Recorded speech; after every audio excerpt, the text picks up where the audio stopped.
চিকিৎসার গাফিলতিতে শিশু মৃত্যুর অভিযোগ। শিশু মৃত্যুর ঘটনায় চিকিৎসার গাফিলতির অভিযোগ তুলে খানাকুল গ্রামীণ হাসপাতালে ধুন্ধুমার কাণ্ড। গতকাল অর্থাৎ রবিবার ঘটনাটি ঘটেছে খানাকুলের দাইনান এলাকার খানাকুল গ্রামীণ হাসপাতালে। জানা গেছে মৃতের নাম সায়ন খেটো, আনুমানিক 4 বছর বয়স। ঘটনা প্রসঙ্গে জানা যায় গতকাল অর্থাৎ রবিবার খানাকুলের কেটোদল এলাকার বাসিন্দা প্রভাস খেটোর 4 বছরের শিশুপুত্র সোহান খেটোকে সাপে কামড়ায় সন্দেহ করে চিকিৎসার জন্য খানাকুল গ্রামীণ হাসপাতালে নিয়ে গেলে কর্তব্যরত চিকিৎসক মৌমিতা ঘোষ তাকে মৃত বলে ঘোষণা করে। পুলিশ দেহ ময়নাতদন্তের জন্য খানাকুল থানায় নিয়ে গেলে পরিবারের লোকজন সন্দেহ করে শিশুটি জীবিত আছে। পুলিশি সহযোগিতায় তাকে পুনরায় খানাকুল গ্রামীণ হাসপাতালে চিকিৎসার জন্য নিয়ে আসা হলে চিকিৎসক তাকে আরামবাগ মেডিকেল কলেজ ও হাসপাতালে স্থানান্তরিত করে ও চিকিৎসকেরা তাকে মৃত বলে ঘোষণা করে। চিকিৎসার গাফিলতিতে শিশুটির মৃত্যু ঘটে বলে পরিবারের লোকজনের দাবি। ঘটনাকে কেন্দ্র করে হাসপাতাল চত্বর এলাকায় উত্তেজনা ছড়িয়ে পড়ে। ঘটনার খবর পেয়ে ঘটনাস্থলে খানাকুল থানার পুলিশ বাহিনী গিয়ে পরিস্থিতি সামাল দেয়। হাসপাতাল কর্তৃপক্ষ ও চিকিৎসকের সাথে যোগাযোগ করা হলেও এ প্রসঙ্গে কোনো প্রতিক্রিয়া দেননি চিকিৎসক সহ হাসপাতাল কর্তৃপক্ষ। ঘটনা প্রসঙ্গে এদিন খানাকুলের দাইনান এলাকা থেকে মৃতের পরিবারের লোকজন সহ এলাকার বাসিন্দারা কি বললেন বিস্তারিত শোনাবো।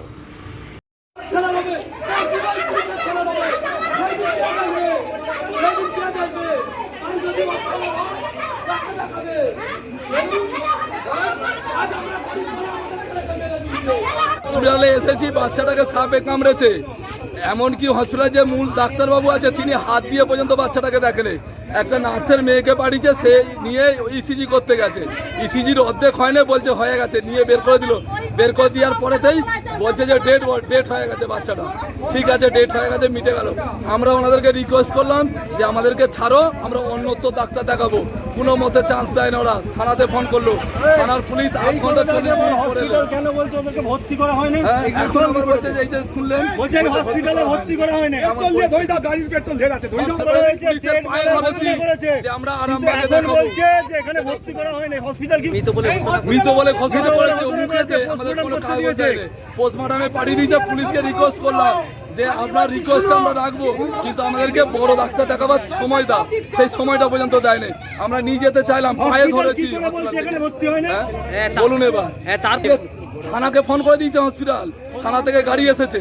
গাড়ি এসে বলছে পোস্টমর্টমের জন্য তুলে নিয়ে যাবো। আমরা বলি না, আমাদের বাচ্চা মানে মৃত হয়নি, জানতো আছে আমাদের বাচ্চার, আমাদের প্রাণ আছে, আমরা বুঝতে পারছি।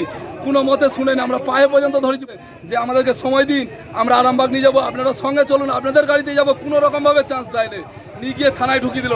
থানাতে যাওয়ার পর দেখা যাচ্ছে যে বাচ্চাটা হিস করছে। তার হিসুটা পর্যন্ত নড়ছে, পরিষ্কার বোঝা যাচ্ছে যে বাচ্চাটার প্রাণ আছে। তারপরে একটা মারুতি গাড়ি করে তুলে নিয়ে এসছে হসপিটালে নিয়ে এসে আর পরেতেও তর্ক বিতর্ক করছে আমাদের সাথে। হসপিটাল থেকে এখন নিয়ে যাচ্ছে ওনারা, কোনো রকম আসেনি। মেন যে ডাক্তারবাবু হসপিটালে দায়িত্ব আছেন তিনি আসেন। ভয়ান খেটো বাচ্চাটা, নাম হচ্ছে প্রভাস খেটো, আমার নাম গৌর, বাড়ি কেটো। ইচ্ছাকৃতভাবে আর বাচ্চাকে ইচ্ছাকৃতভাবে ডাক্তার দায়িত্ব নিয়ে মেরেছে। ওই যে নার্স আছে মৌমিতা, দায়িত্ব নিয়ে পেশেন্টটাকে মেরেছে। একটা আমাদের যতটুকু জানা আছে যে একটা পেশেন্ট আসলে তাকে মৃত ঘোষণা করার আগে তাকে 4 ঘন্টা অবজারভেশনে রাখতে হয়। 10 মিনিটও সময় লাগে না, উনি মৃত বলে ঘোষণা করে দিয়েছেন। উনি যে পেশেন্টটা ভর্তি হয়েছে, ওনার কাছে কোনো ডকুমেন্টস নেই একটা পেশেন্ট কখন কটার সময় ভর্তি হয়েছে। পেশেন্টটাকে ভর্তি করা হয়, পেশেন্টটাকে উনি দেখেননি। পেশেন্টটাকে না দেখে ইসিজি করে দেখে নিয়েছে, বলে দিয়েছে হ্যাঁ একটা পেশেন্ট আসলে তাকে দেখতে হয়। বাড়ির পেশেন্ট, বাড়ির লোকেরা হাতে পায়ে পর্যন্ত ধরেছে ডাক্তারের যে আপনি পেশেন্টের গন্ধটা একবার চেক করে দেখুন। উনি না দেখে ইসিজি দেখা বলে দিয়েছেন যে ডেট হয়ে গেছে। চিকিৎসা আপনি বলুন, একটা হসপিটাল চলছে, একটা হসপিটালে কোনো ডাক্তার নেই। আমরা চাইছি যে অবিলম্বে এই যিনি রয়েছেন নার্স, ওই মৌমিতা ঘোষ না কিনে আছেন, ওনাকে অবিলম্বে এখান থেকে আমাদের হসপিটালে বলে ডাক্তার বলে চালা। ডাক্তারি সার্টিফিকেট আছে, সারা কাগজ সই করে ডাক্তারি সার্টিফিকেট নিচ্ছে, আগে থেকে ওনার কাছে সব কপি করা থাকে। আমরা উমেশ অধিকারী। মৌমিতা ডাক্তারই নয়, উনি ঘুষতে চাকরি, উনি রেফার কাগজ আগে লিখে রাখেন। আপনারা যদি কোনোদিন এসে দেখবেন ওনার রেফার কাগজ লেখাই আছে। অ্যাম্বুলেন্স ওলার সঙ্গে ওনার সব কন্ট্যাক্ট আছে। উনি অ্যাম্বুলেন্স ওলা বলে দেয় কোন অ্যাম্বুলেন্সে যাবে রুগীটা আরামবাগ বা নার্সিংহোম। তাহলে কি নার্সিংহোমে নিয়ে যায় এই মহিলা, সিসিয়া করেন অন্য নার্সিংহোমে গিয়ে। এই মহিলার সঙ্গে অ্যাম্বুলেন্স সব ড্রাইভার ফাইভার সব আছে, যে 1.5-2 বছর ধরে উনি আগাম রেফার সার্টিফিকেট লিখে রাখেন। ঠিক আছে, রুগী এলে পরে উনি আগাম রেফার লিখে দেয়, উনি কোনো এ করেন না।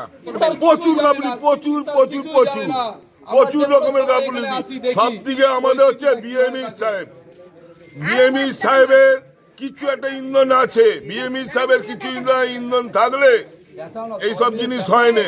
পরিমাণ চক্রবর্তী।